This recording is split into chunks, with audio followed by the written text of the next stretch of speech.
You take baptism and you change your name and you join the church and you do some Christian rituals and so on. What is Christianity all about?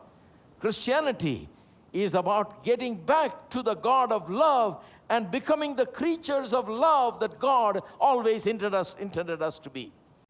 I'm giving you my heart and all that is within. I lay it all down for the sake of you, my King. I'm giving you my dreams. I'm laying down my rights. I'm giving up my pride for the promise of new life. And I surrender all to you, all to you. And I surrender all to you, all to you.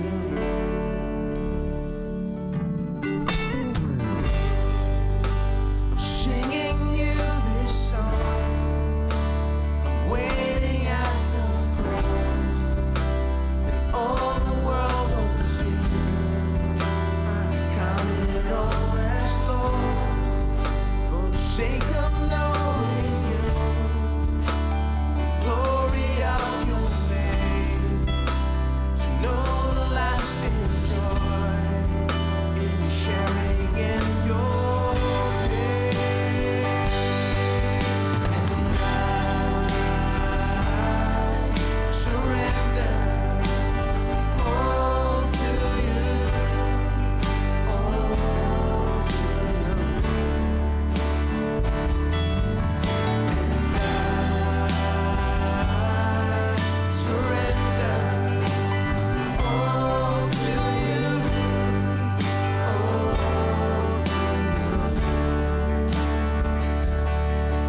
And I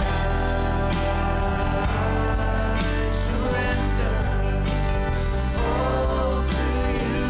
And I surrender all to you, all to you.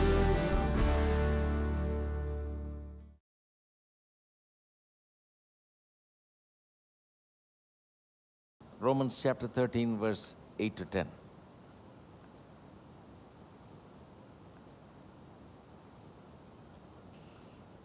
Owe no one anything except to love one another, for he who loves another has fulfilled the law.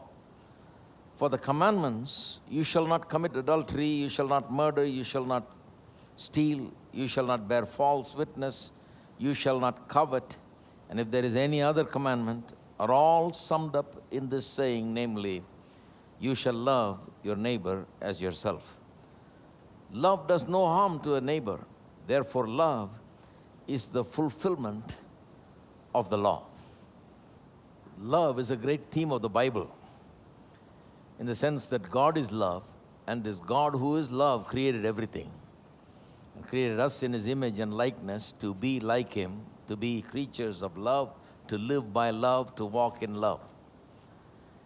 So, the most important characteristic of a human being created in the image and likeness of God is love. We are meant to live and thrive and flourish in love. And when sin came through Adam, the very first thing that you see there happening is that when they had the first child, Cain, he turned out to be a murderer who killed his own brother. Exact opposite nature of love. Something has happened through sin. Devil's nature has now come into man. The man has become a slave of the devil. Man has given his life to the devil. The devil now rules and reigns in man's life. So Adam and Eve produced a child with great expectation. chapter 4, verse 1, where we read about the birth of Cain, Eve was very excited when Cain was born because she thought this is the child that God prophesied about in Genesis 3:15 in the first promise of the coming Messiah, where God said to the serpent, I will make enmity between your seed and her seed. He will bruise your head and you will bruise his heel. So this is a prophecy waiting to be fulfilled. Eve, having lost the Garden of Eden and all the blessings, having come out of the garden, now waiting for a revenge to come upon the Satan who has ruined her life and her family. She was hoping that that child, the seed of the woman, would be this child, Cain. But when Cain was born, she had such expectations. She says in Genesis 4:1, behold, I have begotten a man from the Lord. She thought this is a child from God. What a wonderful thing. He's going to crush the head of Satan who ruined our life. And lo and behold, he happened to be a child of Satan, a murderer who killed his own brother. Marked a difference from what God's nature is to what man's nature is now. Man made in the image and likeness of God is no more like that now. Now he's become a murderer. Now, since then, wickedness has been there in the world and it's been in the hearts of men. Not everybody manifests itself in murder, but murder is in the heart. That is why 1 John chapter 3, where John writes about loving one another, he says, you're born again believers, you're children of God. Don't be as Cain, who murdered his own brother. Let not that murderous spirit be in you, he says. He's pointing out to Cain, because that's where it started. Don't be as Cain. The first manifestation of this hatred, murderous spirit. Don't be like Cain, but love one another, he says. So this is a great theme from the Bible. It originates from God, who's love, creating the world, man sinning, then the devil's nature, the murderous spirit coming in hate and animosity, all of violence, all of this entering in. And then thereafter that dominating the earth and becoming a big factor, then Jesus coming in. And even in the Old Testament, when God chose the people of Israel and gave them the 10 Commandments, the 10 Commandments, in essence, was about love. All of the 10 Commandments. Because Jesus, when asked a question about the commandment, which one is greater, or the greatest commandment, he said, the first and the greatest commandment is that love your God, Lord your God, with all your heart, with all your mind, with all your soul, and with all your strength. And the second one is just like this one, he said. And that is, love your neighbor as yourself. These are the two great commandments. The law and the prophets rest on these two commandments, he said. So Jesus reduced the 10 commandments into two. Some people may say, well, what happened to the rest of the 8? Well, the 8 are in this too. All the 10 are found in this too. If you look at the 10 commandments, the first 4 commandments have to do with loving God, and the last 6 commandments having to do with loving others. So that's what Jesus said. The greatest commandment is love God with all your heart, mind, soul, and strength. The second, or the one just like it, or equally important, just like it, there is another one, he says, and that is love your neighbor as yourself. So Jesus, in his understanding and in his interpretation, he interpreted the law like this. The law consisted of 2 things, loving God and loving your neighbor. That's the essence. And then later on in John chapter 13, he brings it down and makes it into one. He says, a new commandment I give unto you, that you love one another, even as I have loved you, so that the world may know that you are my disciples. The 9 other commandments haven't disappeared. He is giving the essence of the law. What is the essence of the law? What is the essence of the 10 commandments? It's love. Love is the essence of the 10 commandments. That's been the issue from the beginning. That's the problem with the world from the beginning. See, that is why this teaching is so important, because we need to understand what the problem is with this world and why we are in such a mess, why the world is as it is, and why many times our lives are like that, and why we find such hatred and animosity and all of these things in this world, in our own surroundings, even within our limited circles. Why? such things exist, why there is such unhappiness in this world. And what does it mean to be a Christian? What does it mean to live a Christian life? What is Christianity all about? Is it a religion that you take baptism and you change your name and you join the church and you do some Christian rituals and so on? What is Christianity all about? Christianity is about getting back to the God of love and becoming the creatures of love that God always intended us to be. That's what Christianity is all about. That's why this teaching is so important. And loving one another is based on this whole theme that is there in the Bible, this whole issue that runs as a thread from the book of Genesis all the way down to Revelation in the last chapter. So we looked at 1 John, and he talks about it everywhere. And one thing he mentions there is that in the last verse of chapter 4, where he closes his thing on love and loving one another, he says, this is a commandment that we have received from him, he says, referring to this teaching on loving one another. He says, this is a commandment. This is not my teaching. He says, this is something I received from Jesus. What is he talking about? He's talking about Jesus saying, a new commandment I give unto you, that you love one another. That commandment is the thing that he was giving an exposition of in 1 John chapter 2, 3, and 4. So this is a commandment, he says, that I received from Jesus. Jesus gave this commandment, he says. And not just once. You read chapter 2, 3, and 4 when you have time. It's very interesting. How many times he repeats the fact that this is based on the commandment that has always been there from the beginning.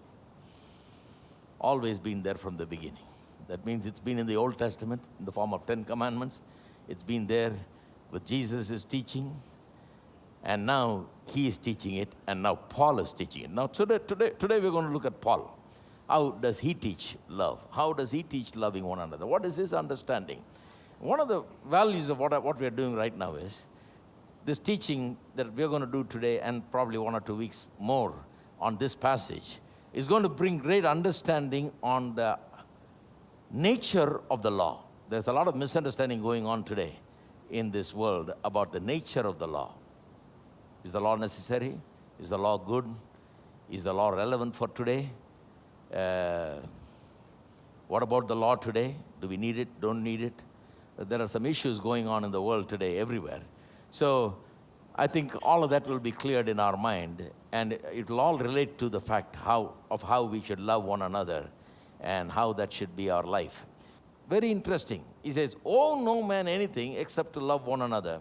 For he who loves another has fulfilled the law. So you got to understand what he means when he says, owe no one anything except to love one another. In order to understand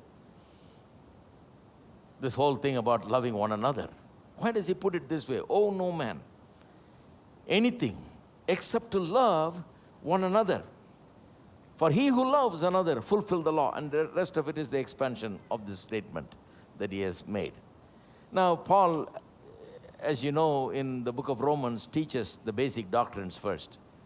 In the first 11 chapters, he goes through the doctrine of salvation, basically, justification by faith. Talks about how man is a sinner and what God has done and what has happened to man now and so on. After he finishes 11th chapter, 12th chapter is the beginning of the practical side of the Christian life. His epistles are always like that. The first half is about doctrine, the second half is about practical. Some people say, I'm a very practical person. Leave out the doctrine, just concentrate on the practical, give us the practical. Well, if you want the practical, what will you practice if you don't have a theory? See, theory and practice is important. Practice is based on theory. So always, first he gives the doctrine, then only he gives the practical. In Ephesians, first 3 chapters doctrine, then next 3 chapters is practice. So he does the same here. So chapter 12 is the beginning of his whole teaching on Christian life and how to live it practically. And a lot of injunctions, a lot of commandments, a lot of do this, don't do this type of thing. Starting from chapter 12 onwards, all the way running into chapter 13 and so on. So that is the way he begins it. And when he comes down to a certain point, he says, He's beginning to talk about loving one another, and he says, "Owe no one anything except to love one another. For he who loves one another, for he who loves another has fulfilled the law." Now, what does he mean by this? Why does he put it this way? Owe no man anything except to love one another. Why does he put it that way? Now, this is not some new thought here. He begins in verse 7 actually. The idea of owing and paying what you owe begins in verse 7. Look at verse 7. See, verse 1 to 6, he's talking about authorities in this world and how we must obey the authorities because they are God ordained. All authority comes from God. Therefore, worldly authorities are from God. Therefore, we must obey them and do the right thing before them, respect them, honor them, and so on. He talks about that. And then verse 7, he says, Render therefore to all their due. He's talking about the governmental authorities, the tax department, customs department, and all these various departments he's talking about. He says, render therefore to all their dues. That is, whatever is owed to them. That's what it means, right? You who speak English know it very well. Render therefore to all their due means you owe something to someone, pay it.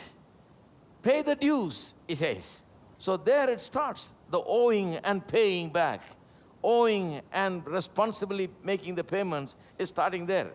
Render therefore to all their dues.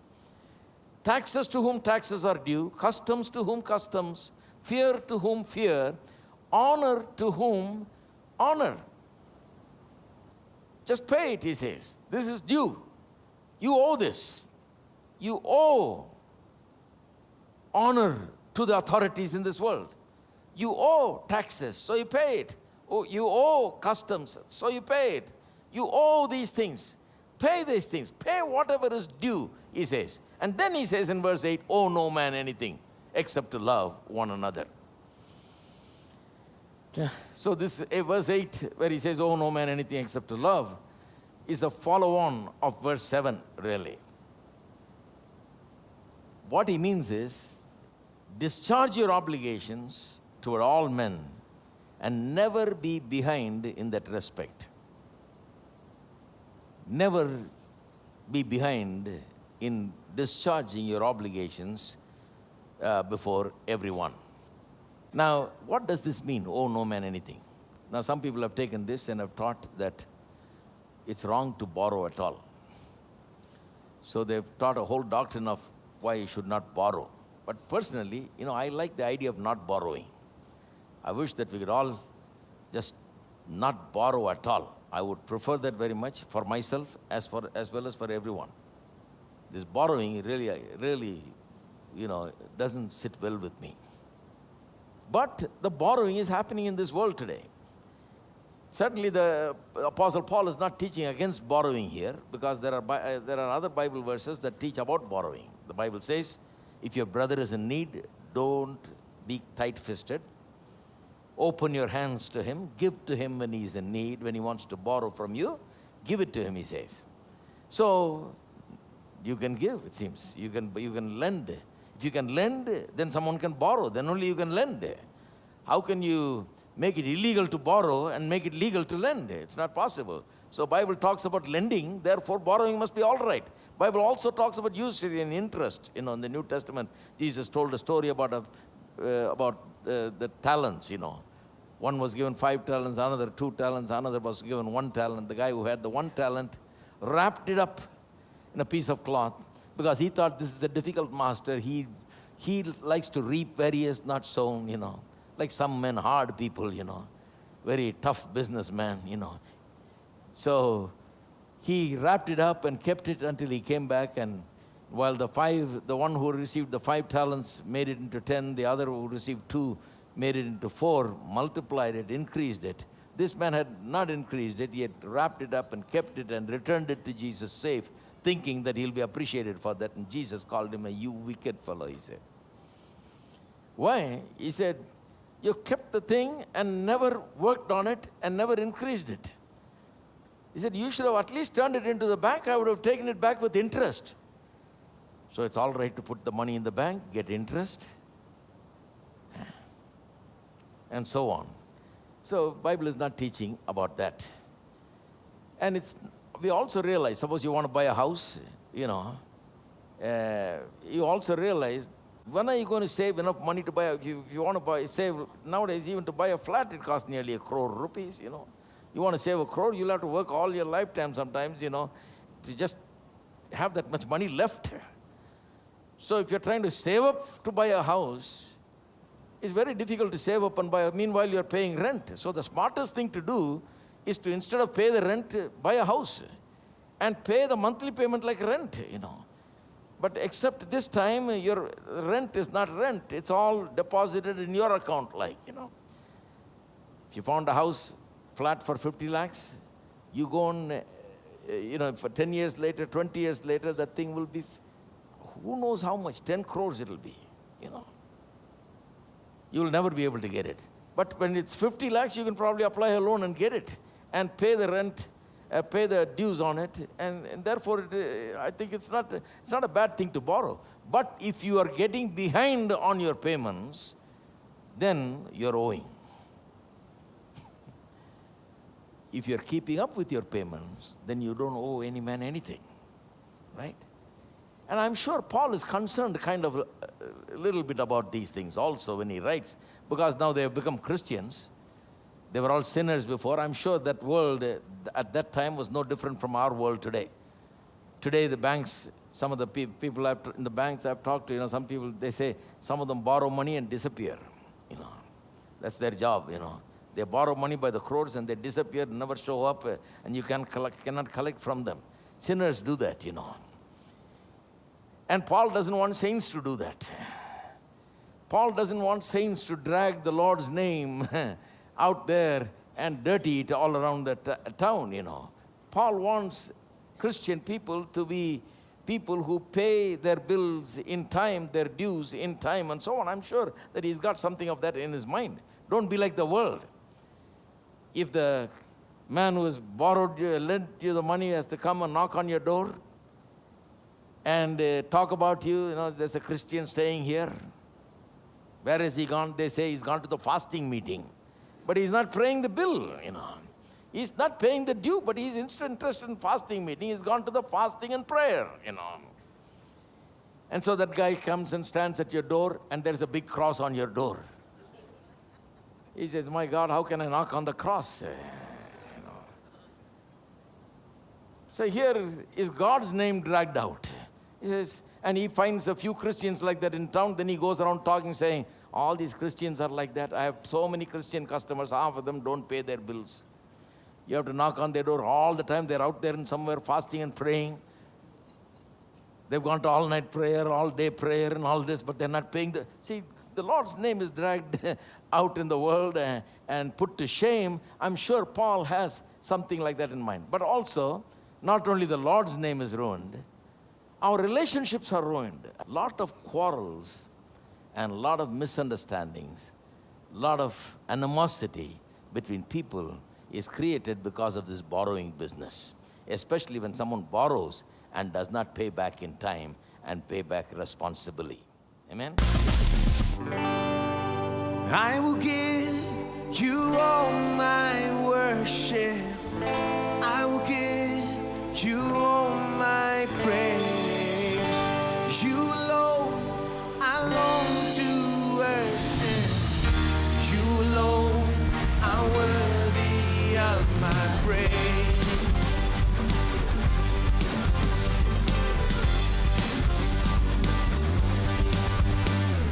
I will worship with all of my heart.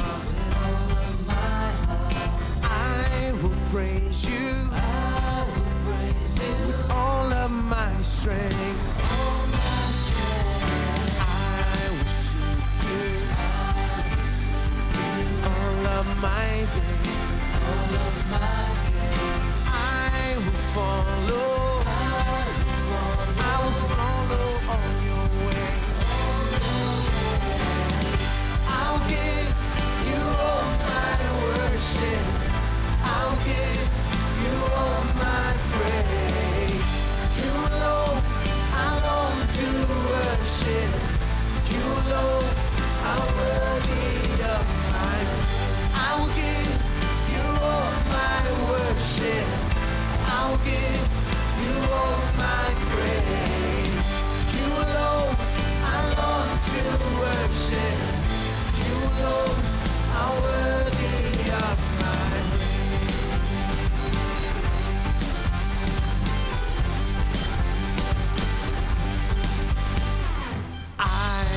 bow down and hear you asking.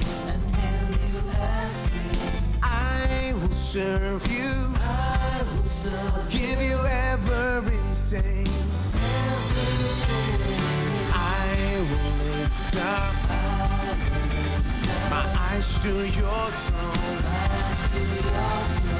I will trust you. I'll trust you alone. I'll give you all my worship. I'll give you all my praise. You, Lord, I long to worship. You, Lord, are worthy. I'll give you all my worship. I'll give you all my praise. You, Lord, I long to worship. You, Lord, are worthy of my praise.